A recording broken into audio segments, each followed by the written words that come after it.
I'm Chad Ruthermond. And I'm Andy Kinnick. And welcome to NOCLIP Pocket. One wish, 1,000 regrets. Today, we're going to be talking about Ape Escape, which is a game that was developed by Japan Studio, published by Sony Computer Entertainment, and was released in 1999 on the PlayStation. But first, if you give us a like or a rating, it would be greatly appreciated. So, Ape Escape it's a 3D platformer, I think, in all but its quirks. Most of what you do in the game is move around a level and jump and get through obstacles and collect stuff. But the thing that made the game unique at the time that it came out was, well, primarily it was the PlayStation controller. Like, the dual analog controller was the selling point for this game. And they used it in a lot of, I would say, interesting ways. It has this gadget system and the way that you navigate, and they like move the camera over to the D-pad. There's a lot of stuff that revolves around having two analog sticks. Mm-hmm. It's the first game that ever required the DualShock controller to use, and yeah, it factors it into a lot of its gameplay elements. Like, you had to spin the stick to do a bunch of things and not use the camera, you know, because it was new technology. It feels like a very Nintendo kind of approach, where it's like new hardware. Like, what can we do with this? Like, what creative ideas can we just like map onto our game with this? And I don't know. I think it's really cool, and I wonder if like the developers of this game are at all salty that none of their ideas like stuck or had like a direct influence on anything else. Yeah, I feel like it's weird because it comes from an era that I feel like that happened all the time. Like, it felt like people were throwing a lot of shit at the walls, and the stuff that stuck is really what we ended up with, really, for 20 years. Mm-hmm. Like, a lot of the stuff that was pioneered on the N64 and on the PlayStation, and to a lesser extent the Dreamcast, there were some pioneering games on it, but just not that many. No. Sort of became a lot of what we play now, in terms of like solidifying the 3D game genres that exist. So you mentioned something there, and so I want to kind of sandwich this discussion, where the first thing I want to say is, this is my second time playing the game, and I am surprised at how much I loved it this time through. I don't think I never liked the game as much as I did this time, and I really enjoyed it to the point where I'm really taken aback and am hesitant to levy criticisms, because now I already felt like I was going to be on the defensive for some reason. Like, I was going to come in and everyone on the planet was going to be like, Ape is getting that old fucking shit ass garbage. And I was going to have to be like, it's secretly really good. Yeah, fucking whatever. But it does. It has problems, obviously. And it is an older game, and a lot of these ideas are first drafts. And man, should you never map anything to spinning the stick in a circle. Because it's just real inconsistent and hard to manage. Yeah, I like this game a lot too. I'd never played it. I think I kind of remember playing it at like a Toys R Us kiosk. And I remember like running around and using the propeller gadget. Right. But that's it. And I came to it this time like totally fresh, and was surprised how much I liked it as well. Yeah, I think it holds up surprisingly well, and I think a tip for the spinning the stick around is to think about it like fighting game inputs. Right. Like, I would always like push the stick down and then begin to spin it, and I found like it's pretty consistent if you do it like that. Right. It would be consistent if you were able to continue spinning it. I feel like that's where I had problems. Okay. Was I would have to do it for a long period of time, specifically with the really awful ring item that makes you run fast. Yeah, that one's a little bit wonky. Yeah, because it just makes, like, I understand the challenge they're going for, where it is like pat your head and rub your tummy kind of thing, where you spin the right stick to activate the thing, and then you have to move with the left stick. So your thumbs are doing fundamentally different actions. It's not even like rotating in different directions. It's just you have to control input. So then I think is what they were going for with the whole system. But I found that like I would get going, and then after like several spins would just be like, can't do this anymore. Suddenly I'm just going up and down or whatever on the stick, and he would stop and I would fall off an ice bridge. I don't know. I think people generally agree, because you never see this kind of gameplay anymore. You don't see anybody map anything to spinning a stick around. Yeah, I have to wonder, I didn't have as much trouble with it, and this might also just once again come down to the old game literacy thing, but I think it's more that like just right stick is for camera control just works so well that people don't want to sacrifice that to try anything else. That's true. I'm thinking to things like we talked about Mario Odyssey. I don't remember if 3D World had anything like this, but to do a spin jump in that game, you only have to rotate the stick once. You rotate it around, and he starts spinning, and then you press the jump button to actually jump with it.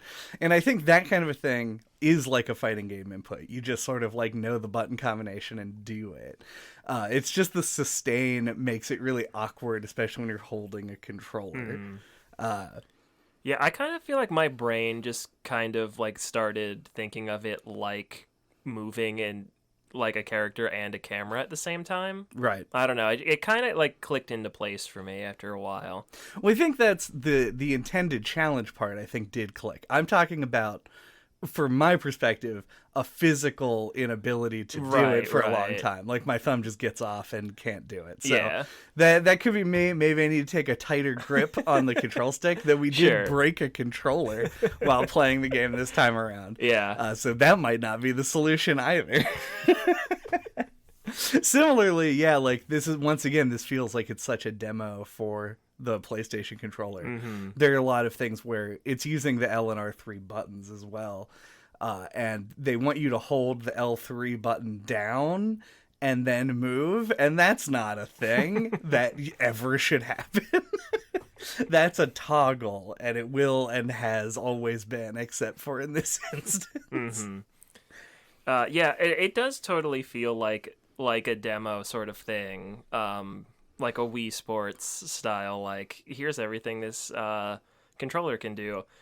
I was really surprised this came out in 1999. It was a late PlayStation game. Like, I always kind of assumed that this was like a Spyro or a Crash and had like 3 games on the PlayStation. Right. And was surprised when I looked into it that that's not the case. Like, there's 2 sequels and they're both on the PS2. Yeah. And a bunch of spin-offs and basically nothing else from this series. It's really weird. Yeah.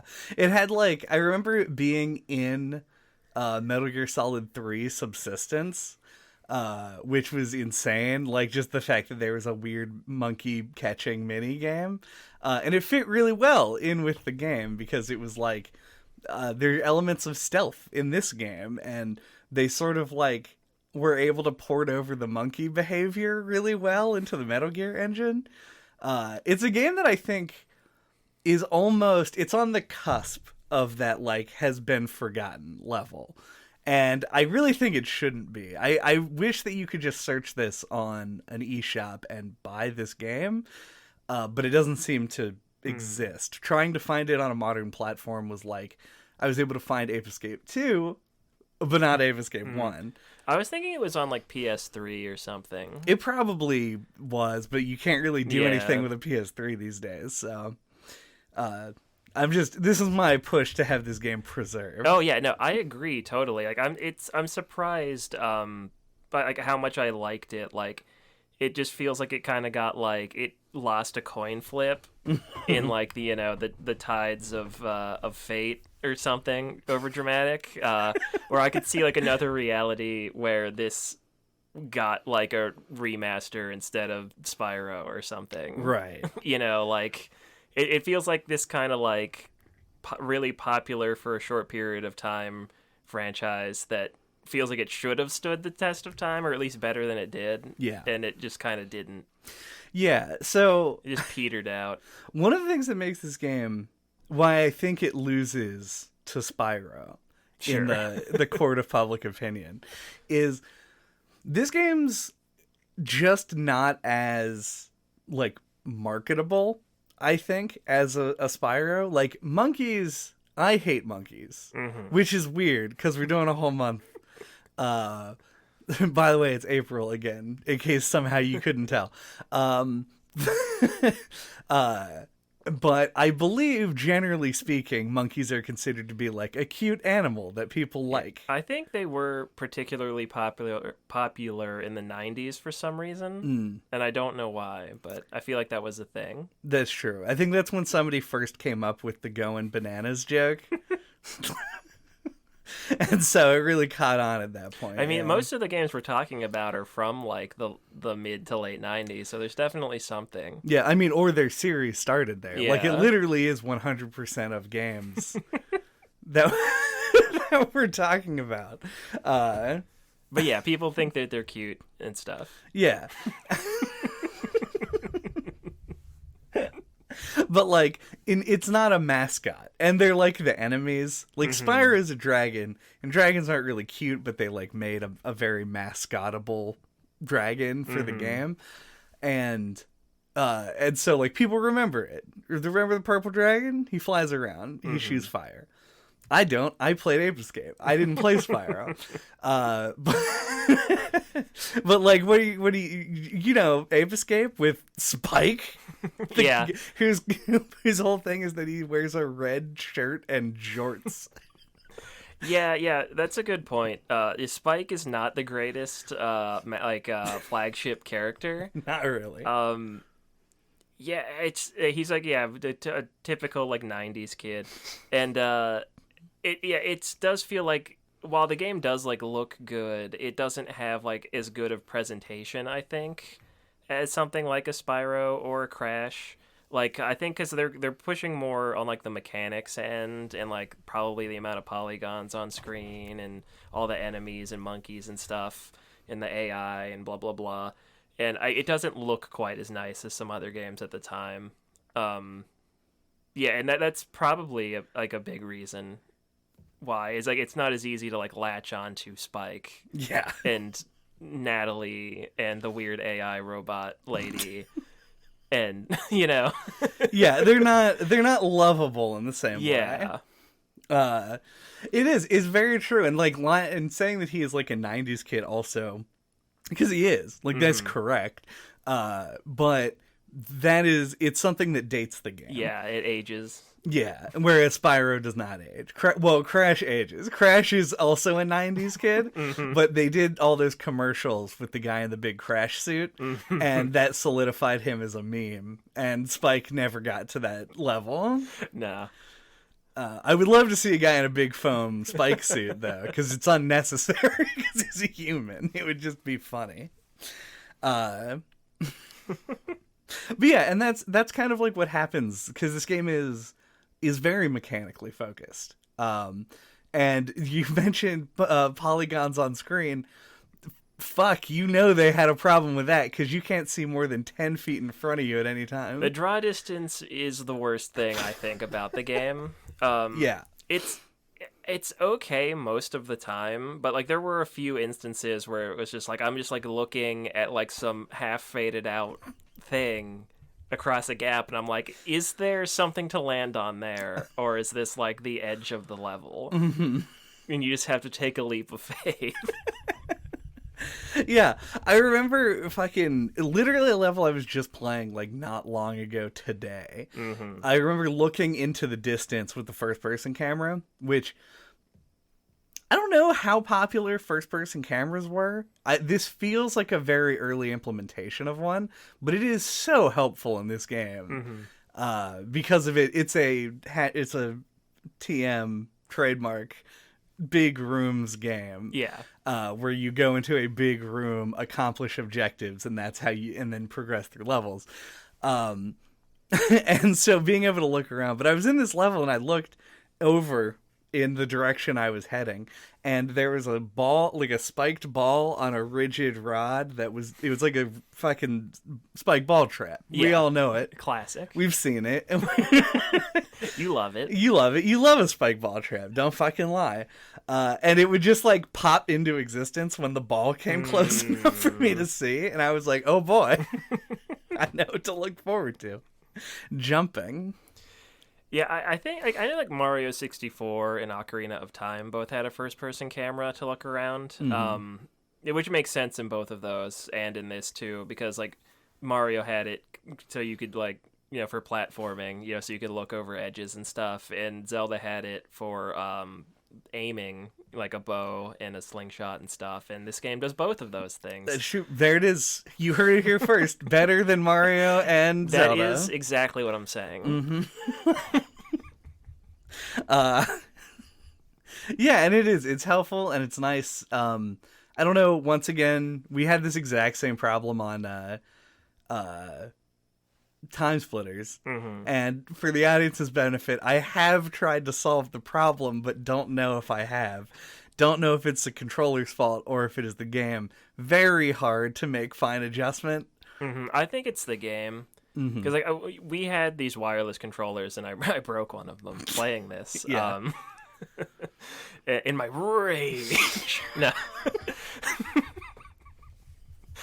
But when I switched to the wired one that you bought, like it felt like, oh, this is what I remember a PS2 controller feeling like. Yeah. So I think you were right in your suspicions that the wireless ones were a little bit off, and I think the wired one is totally normal. So I think it's the game. Yeah, as evidenced by the fact that the control stick broke, because I don't think that there was no way that you were pressing down on it with such inhuman force. No, it's cheap. You can tell. They feel good.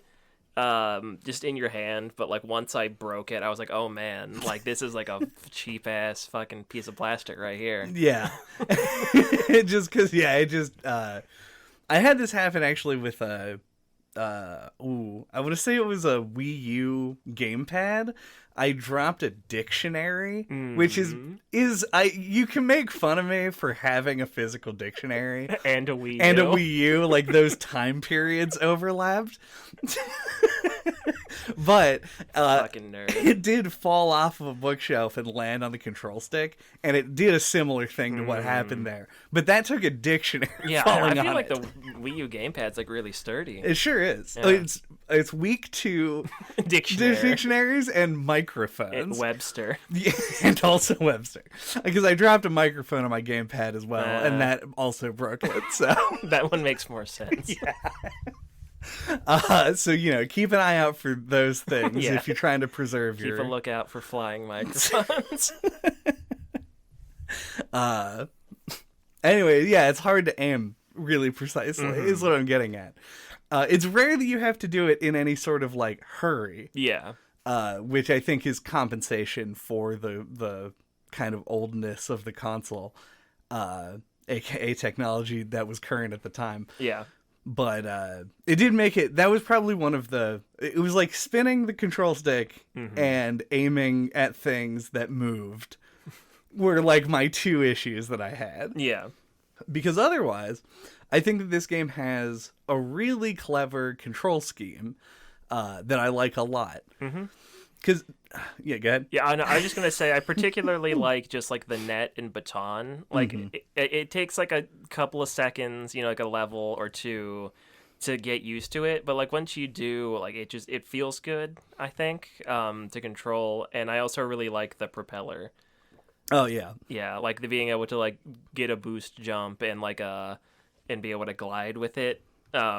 Maybe it's just because I like Rayman a lot and he can spin with his hair in a similar fashion, but I think that item's really satisfying. Yeah. Yeah, and I think the baton and the net are obviously sort of the game's trademark items. And like the reason the game is made the way that it is because what it's trying to do is show how you can use the right analog stick to aim without having to like go into a different like control mode, which I think is really clever. I think because it controls sort of like a twin stick shooter, like a Robotron There's like a million more relevant options to go with, but that's what I'm sticking with. Like a Smash TV. Uh, and it just like, it feels right somehow. I did still press the X button to jump occasionally. Yeah, I would do that too. Yeah, just like force a habit. I would run towards an edge and pull out a net and then plummet. Yeah, there would be a few times too where like I always had the propeller mapped to circle, and I would like there would be times where I would like do my double jump and then just hit circle instead of like actually spinning the stick. I was like, oh shit. Yep, I fucked up. But it wasn't too bad. But those are deep seated like habits, like pressing X to jump. Yeah, things that you just like wouldn't do if you played it in 1997. Yeah. Like you wouldn't end as a up fresh babe. This is a freshly jellied. Yes, controller in hand. Newborn gamer.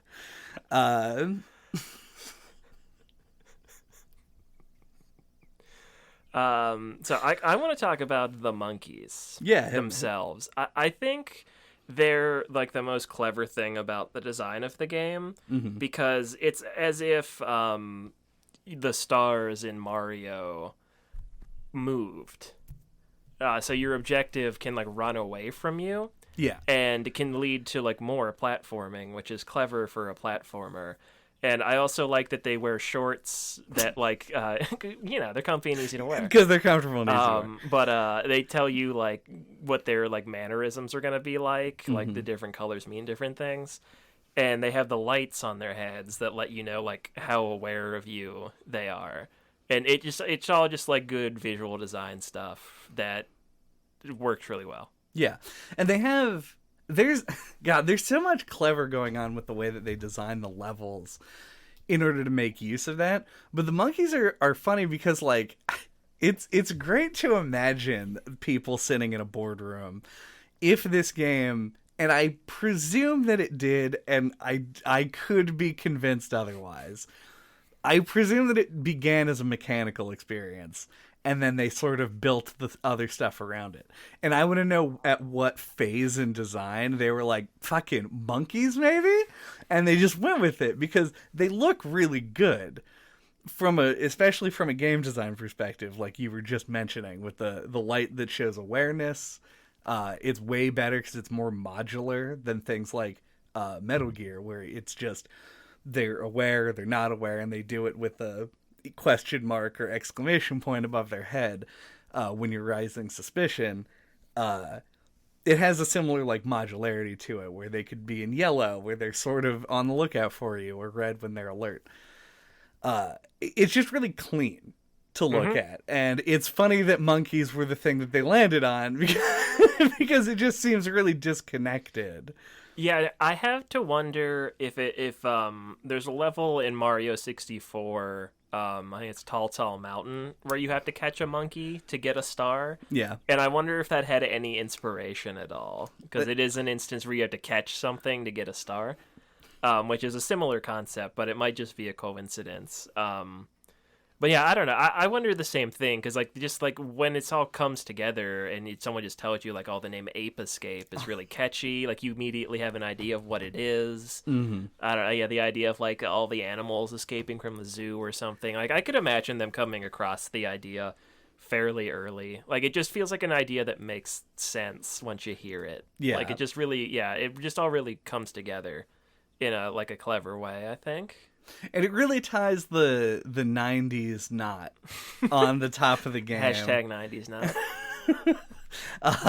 Because it is also one of those classic games that's got a lava area and a snow area and a dinosaur zone. Dinosaur Zone is my favorite of all those. It's really good, yeah. It's one that doesn't come back as much. Yeah, or like a future zone or something with robots or something. Yeah, it's always cool to have that. And like I was going to say I'm not making fun of it. I am making fun of it, but I'm also not saying it's a bad thing. It's endearing, too. Yeah, it's a thing that's been around for a million years. Since the time of the dinosaurs. Since the time of the dinosaurs. And the dinosaurs only had 2 areas to work with. Yeah, it's like an of-the-time thing that's kind of charming. Yeah. And, like, you want variety. Yeah, it'd be like if you're like, grandma listening to her old music, you know? You might not like it but it's kind of like endearing that she still likes it or something. I don't know. Yeah, until it gets used in a horror movie. Yeah. That's when your music is too old, is if it's now scary to hear. So if you're scared that you're in a lava level, then we'll know that that's too old. We can't do the lava level anymore. Yeah. It's scaring the kids. But yeah, that's some good shit. Hold on.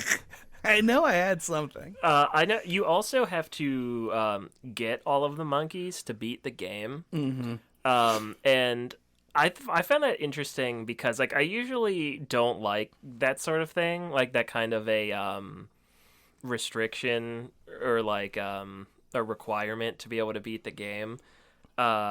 But I think it really works in this because like it's simple enough. You had to get the majority of the monkeys anyway, and the whole game is about catching all the monkeys that escaped. Yeah. That I think this game gets away with it in the way that like having to get all of like the Chozo keys or the Triforce charts or something like that is annoying. I feel like that it works for this game. Yeah, it's like the bad part is when they throw up a roadblock before you can proceed and get to the climax that you're wanting to get to. Mm-hmm. And that's what this game does and what all of the examples you just gave do. But the difference, I think, is it's pretty short to go back and get everything because you're only at most missing like 3 from any given level. Yeah, and it also lets you beat it without... I mean, like, it finished the game, like, fight the boss or whatever. Yeah. But he escapes if you don't have all the apes. He ape escapes. Finish your drink. And then you have to, like, play it again or, like, not go play it again, but go back through all the levels to get all the remaining monkeys. So I think that helps. Yeah. That you could, like, just beat the boss, he gets away, and then you'll be like, I'm satisfied with this. Right, and that's the other thing. As long as the game allows it to have a climax and finish. Yeah. I think that also eases the blow a bit. It makes it feel more like it's a reward for completion as opposed to a requirement for the game. Because I didn't get all the monkeys this time. No. Fuck that, I don't have time for that. I got more monkey games to play. Quit monkeying around. Exactly. Ape Escape.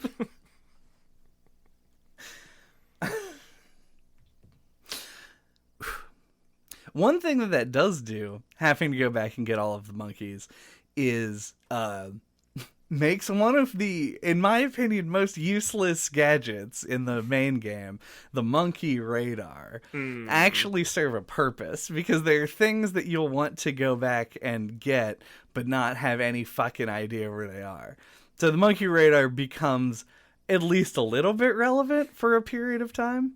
Yeah, I'm glad that you say that, because I never touched it either. Yeah. I just... in some of my preparation, I was looking at reviews, and multiple of them referenced the monkey radar as a useful item. So I was like, what game were you playing? Like, you just walk around, you find all the monkeys. Yeah. It's honestly, like, the idea of the monkey radar, I think, is there. Do you remember when we talked about A Hat in Time, passing similarities to Mario Sunshine? I do remember that. Yeah. It had the pin that you could wear that would like highlight secrets. I feel like the monkey radar feels like that, except there's no secrets in this game. They're all necessary to get. I guess the Spectre coins are kind of secret, but they're all necessary to complete it. So. It's almost like it's a disservice to how well these levels are designed to be like, oh, we'll point them in the right direction. It's like if in Mario 1-1 there were just arrows all over the place telling you to go to the right. Like, I understand, I can read the design of your level, which is not true in all games. Some games don't do it very. That's why we have quest arrows and shit. And mini maps. Exactly. This game, no mini map. They give you the monkey radar as a concession, but you don't need it because they have through lines. You know where to go. Yeah, I think they want it there for like if you're ever stuck and you can't find that last monkey, and which I feel like only ever happened to me like once on a level in like the Ice Age or whatever. There was like a lower level to a spot that I didn't know about. But I almost used the monkey radar. radar, but then I found the monkey anyway. See, there was like one time I was tempted to use it, and that was it. And you didn't end up actually switching to it. No. Yeah, I kind of had the same experience, except I also never am able to find monkeys in real life, so maybe an actual monkey radar would be useful to me. But yeah, I didn't use it like at all, and it just seems like a weird thing to have. It seems like the kind of thing that you would unlock after you beat the game. Mm-hmm. To point you in the direction of the monkeys that you still need to get. Other games do that. Like, I didn't like the Unfinished Swan have a thing that like let you know where the balloons were or something like that after you beat it. Yeah, it was like they had like weird shop upgrades that you could cash points in for. Yeah. And that was one of them, yeah. So yeah, I feel like that would fit better. I agree. So what do you think about the character Jake, blue-haired Jake? And the levels where you had to race him through an obstacle course.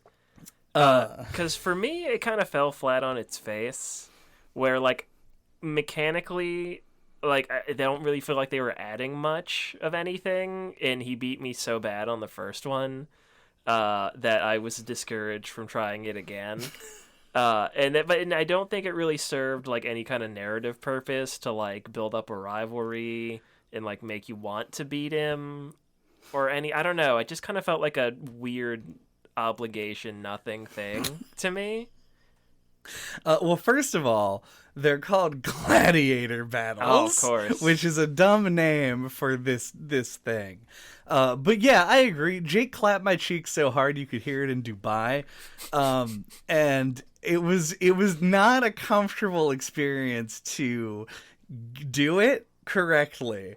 I was able to after retrying the first one, I was able to beat him, and then in the second one, because I technically didn't lose the first time, I was losing badly, and then the game crashed. On the second one, I almost beat him. I was mad, like at the end, like the last like stretch of the level, like there was lava, and I couldn't tell it was lava.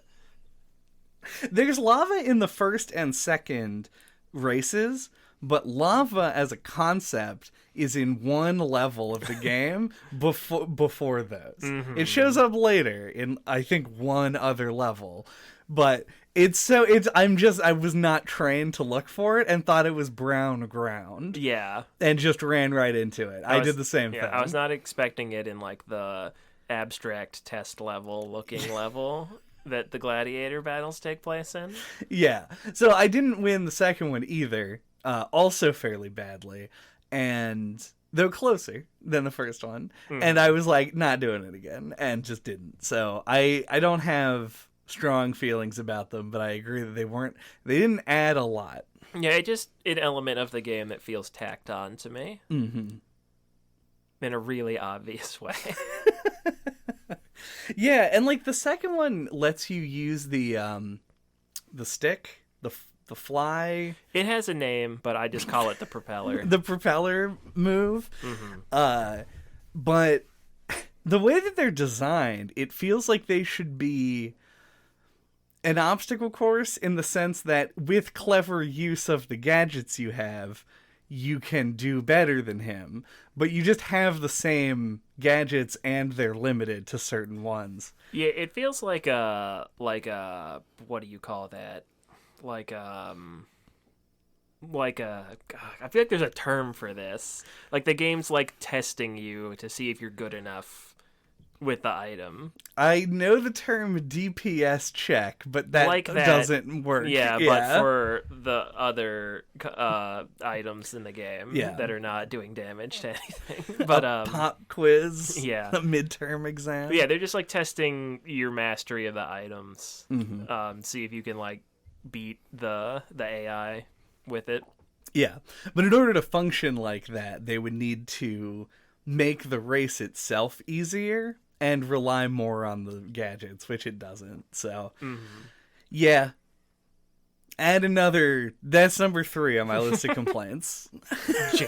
Jake. You know what you did. I guess briefly, we like before wrapping up, we should at least mention we talked in hold on. Did we talk about this? Yeah, in Diddy Kong Racing, we talked about how the game has a plot, but it seems like the kind of thing that's probably explained in the manual. This has a plot that's actually well set up in the game with cutscenes and voice acting, which was refreshing. But it doesn't do a lot for me. It's very simple. There's an ape that became really smart through the use of a machine, which I'm pretty sure is the plot of a 90s comedy. Yeah, or I feel like that's like a classic sci-fi thing, because I know I've seen that trope other places. In Futurama, they even did it with a monkey. It might be a Planet of the Apes reference, I don't know. And so he goes back in time in order to seed monkeys throughout history to make them the dominant species on the planet. And you catch them. You gotta go get them. So that's the plot of the game. You do catch them, and then you catch Spectre, and then the game is over. But it has like multiple characters who have like dialogue and personality. But it's like personality that's a step below the personality of characters in Jak and Daxter that aren't Daxter. Which we talked about also not being extremely well done.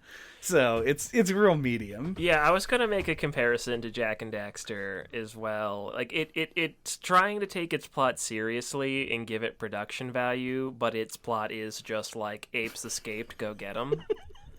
So yeah, it falls in that middle ground, like those growing pains of like video game stories where they were, trying to do a little bit more, but it was for like a simple video game premise.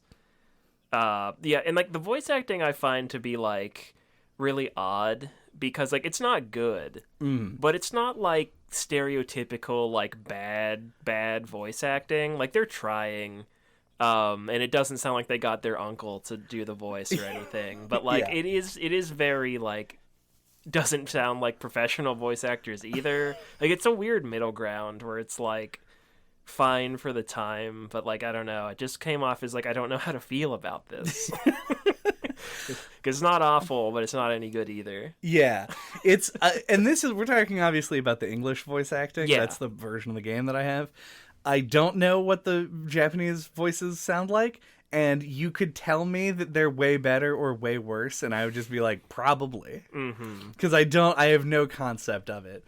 I personally found it really great in like a Resident Evil way. Yeah, it's charming. Yeah, it's not nearly as bad as Resident Evil 1's voice acting.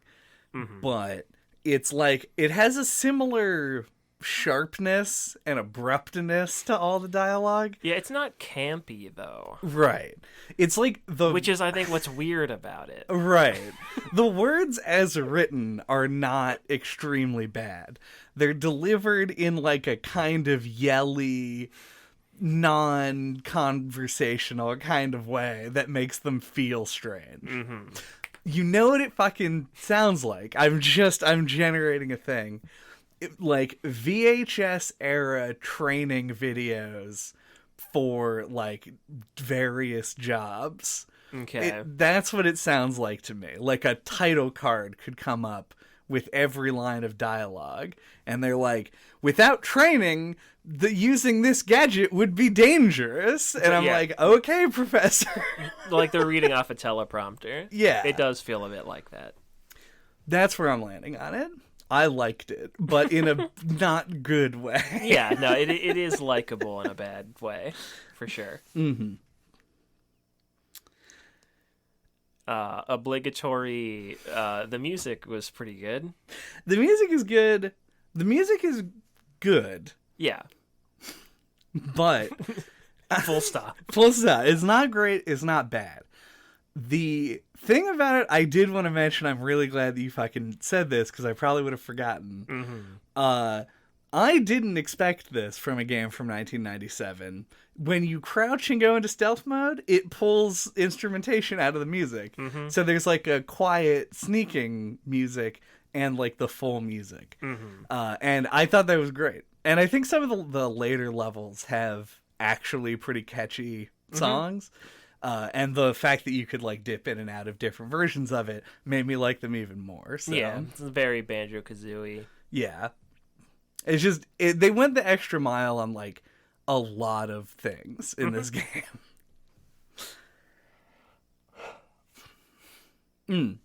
I did have one other thing. I think this game hits its difficulty curve really well. It never becomes obscenely hard, like a lot of games of this era do, like right at the end. Except for that dumb roller coaster. Except for the roller coaster. That one did smack of, I can't see anything, I'm just gonna mash the jump button. Yeah, no, I agree, though, for the most part. Mm-hmm. Like, I didn't hit any walls or anything, or get, like, mad. Yeah. or like, spend, like, my first sitting with it being like, oh, man, like, I'm gonna hate this. It's, you know, like I did with, like, something like Symphony of the Night or something like that. Yeah. Like, older games can do that, and this is mostly, like, a smooth experience all the way. Yeah. It does it better than a lot of games of the era, and I think that's why I think it's worth pointing out. It just, like, it feels like a very natural curve. Even the enemies, like, slowly scale up. Nothing in the game ever does more than 1 damage to you. You have 5 hits to die, so it's really forgiving as far as the combat goes, which is the most finicky and weird part of the game. Mm-hmm. So, yeah, I think all in all, they did a super good job of making this game, like, both accessible and also, it's that flow state thing. It, like, Yeah. It makes you think about what you're doing and provides just enough resistance that you feel good going through it. The end. Mm-hmm.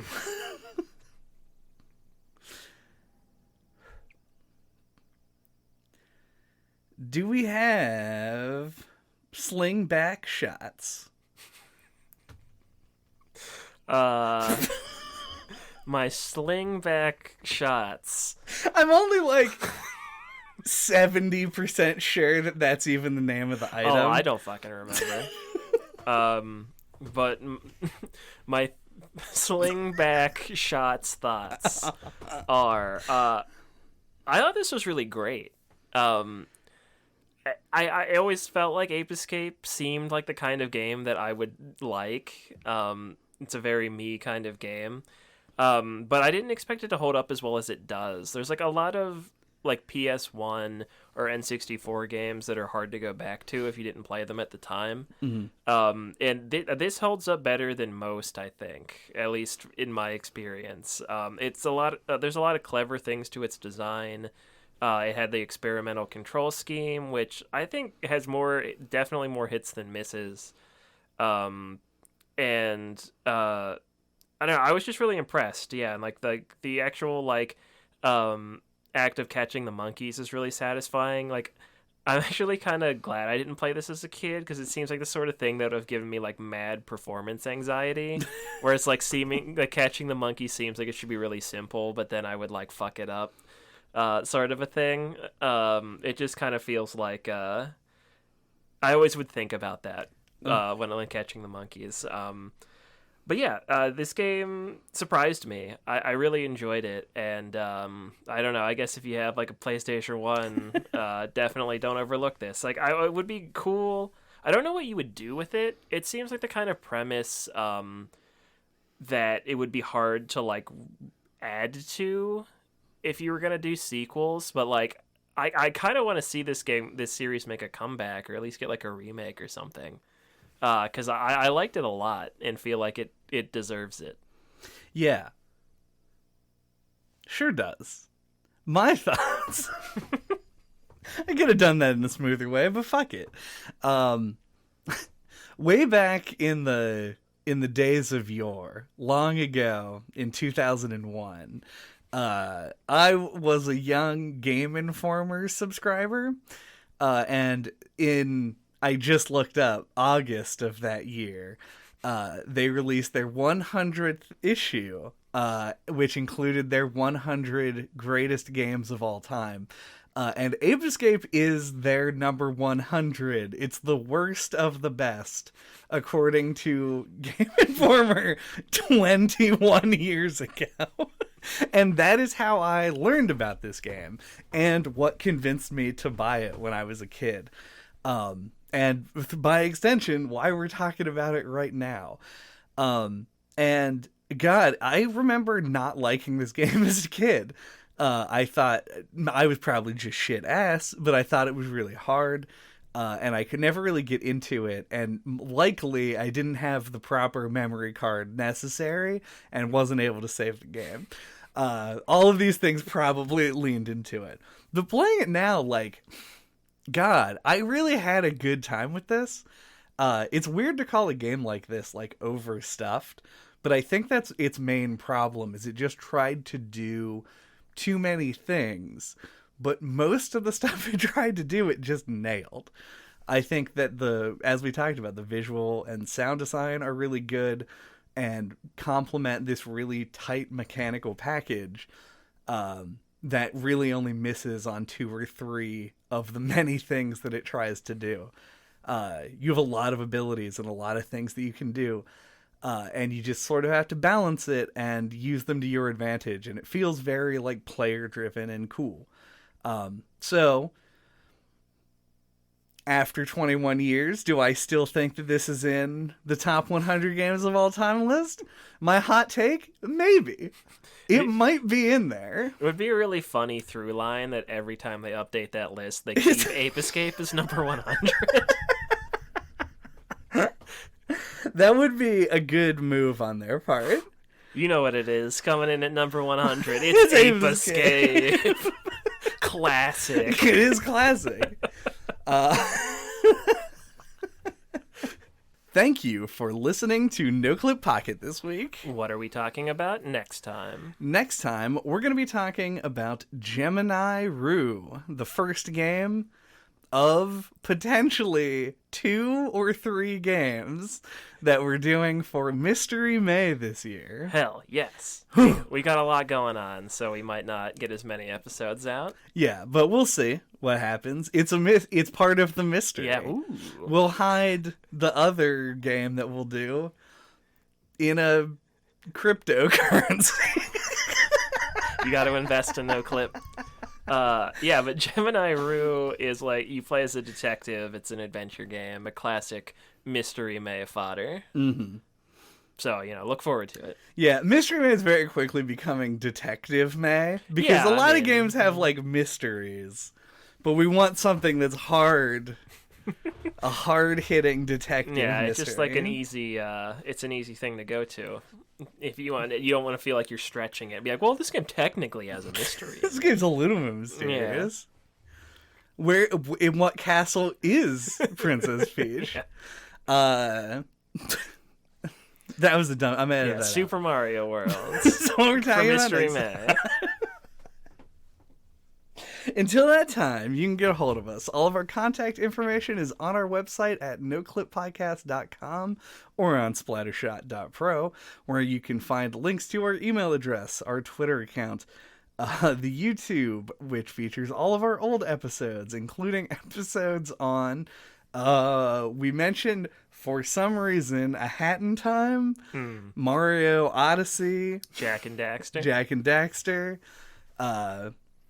Diddy Kong Racing. In case you missed the one that came out last week. Super Monkey Ball. Yep. We got the platformers. We got the monkeys. We got the monkeys. What else can you ask for? Sneak up on that like button. Drive the RC car in through the little hole and scare out the subscribe button and catch it. Catch ESPN. Catch it.